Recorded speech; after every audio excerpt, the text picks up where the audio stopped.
Selamat berjumpa kembali dalam layanan audio Sahabat Seperjalanan. Hari ini adalah hari Jumat 11 April 2025.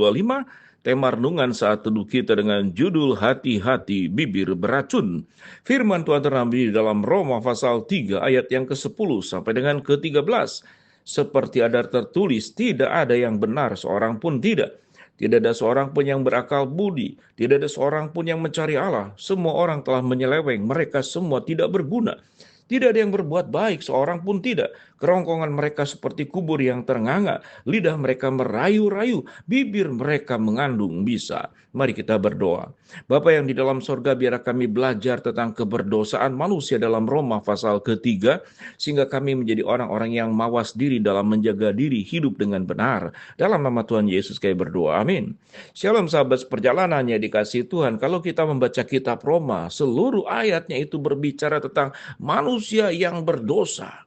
Khususnya yang tercatat pada ayat yang ke-9 sampai dengan ke-20. Berkenaan dengan tema kita, hati-hati bibir beracun. Itu ada pada ayat ke-13. Kerongkongan mereka seperti kubur yang ternganga. Lidah mereka merayu-rayu, bibir mereka mengandung bisa, mulut mereka penuh dengan sumpah serapah. Kalau kita lanjut kepada ayat yang berikut, kaki mereka cepat menumpahkan darah, keruntuhan dan kebinasan mereka tinggalkan di jalan mereka, dan jalan damai tidak mereka kenal. Rasa takut kepada Allah tidak ada pada orang itu. Begitu sempurnanya dosa yang diperbuat oleh manusia. Menjadi sebuah pertanyaan pada Roma pasal ketiga ini.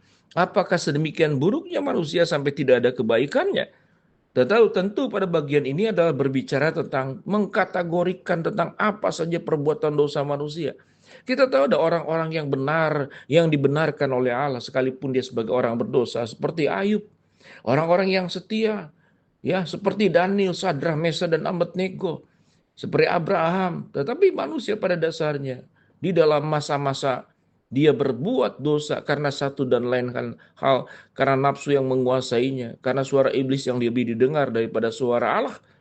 Maka perbuatan-perbuatan yang dijelaskan pada Roma pasal ketiga itu terjadi dan kita bisa lihat di dalam lingkungan kita kiri dan kanan. Jangan-jangan kita pun adalah pelaku berperbuatan dosa tersebut. Pada ayat 10 dikatakan tidak ada yang benar seorang pun tidak. Ini sangat dibenarkan karena semua orang telah berbuat dosa dan telah kehilangan kemuliaan Allah pada ayat yang ke-23. Tidak ada seorang pun yang berakal budi, tidak ada seorang pun yang mencari Allah. Ini berbicara tentang ekstrimnya orang berdosa. Tatkala akal budinya diberikan oleh Allah, apakah kemudian orang yang tidak berakal budi itu tidak punya pikiran atau otak di dalam kepalanya? Tentu dia punya otak, dia punya pikiran, tetapi akal budinya dipakai untuk perbuatan-perbuatan kejahatan. Tidak ada seorang pun yang mencari Allah. Semua orang telah menyeleweng. Mereka semua tidak berguna. Tidak ada perbuatan baik seorang pun tidak. Memang seakan-akan Roma pasal ketiga lebih karena keluh kesah Paulus tentang manusia berdosa. Tapi ini adalah tentang gambaran. Karena kesimpulannya pada ayat yang ketiga dikatakan 23. Karena semua orang itu telah berbuat dosa dan telah kehilangan kemuliaan Allah. Ayat 24. Dan oleh karena kasih karunia kita dibenarkan dengan cuma-cuma oleh penebusan dalam Kristus Yesus. Kristus Yesus telah ditentukan Allah menjadi jalan pendamaian karena iman dalam darahnya. Hal ini dibuatnya untuk menunjukkan keadilannya karena ia telah membiarkan dosa-dosa yang telah terjadi pada dahulu pada masa kesabarannya. Namun Tuhan tebus di dalam kasih karunia yang luar biasa. Sahabat seperjalanan, biarlah gambaran-gambaran tentang keberdosaan ini menjadi sebuah cermin buat kita semua. Apakah kita menjadi orang-orang masuk dalam kelompok ini? Khususnya berkenaan dengan hati-hati bibir beracun. Bibir adalah pintu awal untuk membujuk orang, menghasut orang. Bibir adalah pintu awal untuk menipu. Bibir adalah pintu awal segala macam dosa yang bisa kemudian dilakukan lewat halaman dalam hidup kita, yaitu perkataan, yaitu lewat mulut kita. Lidah mereka merayu-rayu, bibir mereka mengandung bisa. Ini terjadi kepada siapa? Terjadi kepada antar sesama manusia. Bahkan juga mungkin kepada Allah. Tatkala kita punya kebutuhan, kita punya kesulitan, kita punya problem, kita berdoa dengan setia kepada Allah. Kita merayu kepada Allah. Hanya karena waktu butuh saja kita datang kepada Tuhan. Demikian juga di dalam relasi. Orang-orang seperti demikian. Karena butuh saja dia datang kepada kita. Manis mulutnya, rayuannya luar biasa. Dan secara tidak sadar kita terjebak.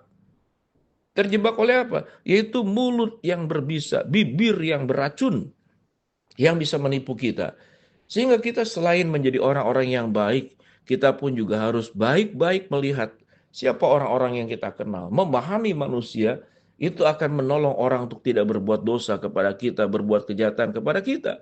Dan kita tidak kemudian terpancing apalagi terlibat di dalam perbuatan.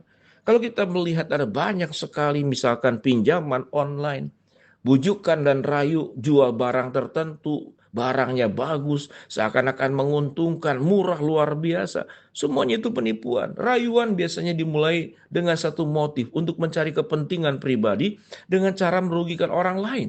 Bagaimana cara merayunya dan menipunya?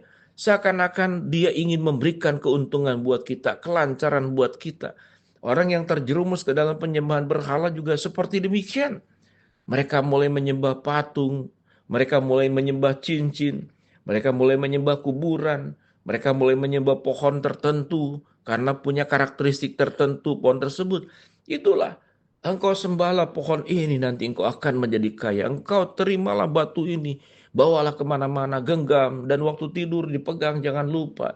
Maka akan ada berkat. Maka itulah disebut dengan penyembahan berhala dan penyimpangan-penyimpangan. Hati-hati bibir beracun, hati-hati rayuan berbisa. Dan jangan kita yang melakukan, dan kita pun perlu menjaga, berhati-hati menjaga diri kita masing-masing. Dalam pelayanan puluhan tahun sebagai hamba Tuhan, sebagai gembala, ada banyak jemaat yang tertipu. Ada yang tertipu oleh lawan jenisnya, kemudian menikah, ternyata tidak sebaik yang dipikirkan. Ada yang tertipu menjual rumah, ternyata sertifikatnya sertifikat palsu. Ada orang yang tertipu membeli tanah, ternyata tanahnya tanah sengketa. Ada orang yang tertipu mengikuti kendaraan tertentu, dikira orang baik, ternyata diculik dan kemudian dibegal, dirampok seluruhnya dan tinggalkan di pinggir jalan. Hati-hati bibir beracun. Kita menjadi orang yang bijaksana, yang bisa memahami, melihat. Kita tidak mungkin menghakimi orang lain, tetapi kita perlu berhati-hati membedakan mana orang baik dan mana orang jahat. Itu bersangkut paut dengan orang lain. Kita pun juga perlu menjaga diri agar kita berhati-hati. Jangan kita masuk ke dalam kelompok orang-orang yang suka berbuat dosa dengan memakai kata-kata, dengan memakai bibir, sehingga bibir kita beracun, kata-kata kita berbisa. Itu merusak orang lain, kemudian juga merusak diri sendiri. Bila kita menjadi orang yang terus menghargai kasih karunia Allah, kalau Kristus sudah menyelamatkan kita dari dosa dan maut, maka siogianya sebagai orang percaya, jangan kembali ke dalam kubangan yang sama. Karena kita manusia yang diciptakan menurut gambar dan rupa Allah. Kita bukan babi yang kembali ke dalam kekubangan. Sekalipun dia sudah dimandikan. Seperti kerbau yang memang dia butuh untuk menyejukkan tubuhnya. Dia perlu di lumpur, dia perlu di air. Kita adalah manusia diciptakan oleh Allah. Agar kita menjaga hati kita bersih, pikiran kita bersih, bibir kita bersih, perbuatan kita pun bersih. Sehingga Tuhan itu dimuliakan lewat kebersihan hidup kita. Biarlah sahabat seperjalanan yang dikasihi Tuhan, kita mungkin tidak sukses dalam kekayaan, kita tidak berkedudukan seperti orang lain. Tapi biarlah kedudukan kita dan sukses kita itu menjadi anak-anak Tuhan yang menjalankan kebenaran firman Allah dengan baik, dengan setia, dengan sungguh-sungguh sampai garis akhir, sampai kita bertemu dengan Tuhan. Mari kita berdoa.